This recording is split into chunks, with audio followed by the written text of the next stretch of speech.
तुमसे दर्द बताना नहीं आता।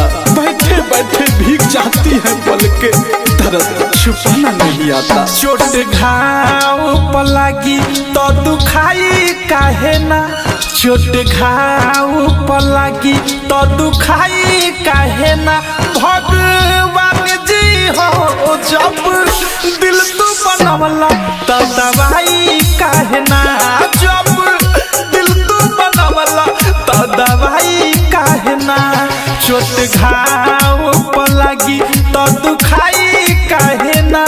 भगवान जी हो जब दिल तू बनवला तो दवाई काहे ना, जब दिल तू बनवला तो दवाई काहे ना।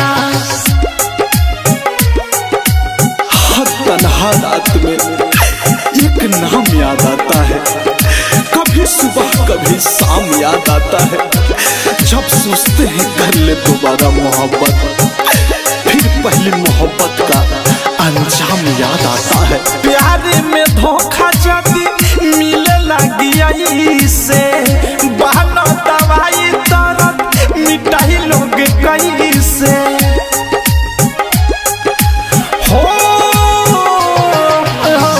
प्यार में धोखा जदी मिले लगी से, बहाना दवाई दर्द मिटाई लोग कैसे। जेकरा खातिर तनी परछाई थाहे ना, जेकरा खातिर तनी परछाई थाहे ना। भगवान जी हो जब दिल तू बनवला तो दवाई काहे ना, जब दिल तू बनवला तो दवाई काहे ना। कभी सोचा भी नहीं था जिंदगी में ऐसा भी फंसाना होगा। रोना भी जरूरी होगा और आंसू भी छुपाना होगा। खोजलो पर मिलत नहीं खे कहीं दवा खाना में, मन नहीं करे थारू जिए के ये जमाना में।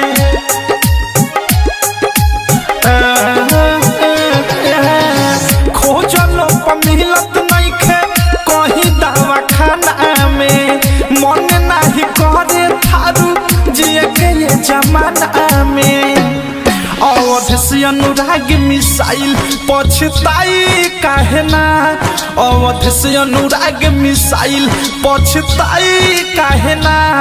भगवान जी हो जब दिल तू बनवला तो दवाई काहे ना, जब दिल तू बनवला तो दवाई काहे ना। चोट घाव पर लागी तो दुखाई काहे ना।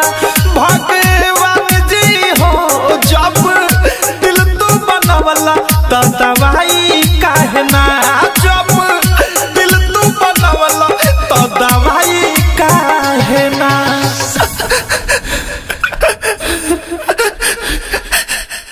RCM म्यूजिक न्यू ऐप अभी डाउनलोड कीजिए हमारे गूगल प्ले स्टोर से और पाए भोजपुरी लोकगीतों का एक से बढ़कर एक ऑडियो वीडियो सॉन्ग बिल्कुल मुफ्त।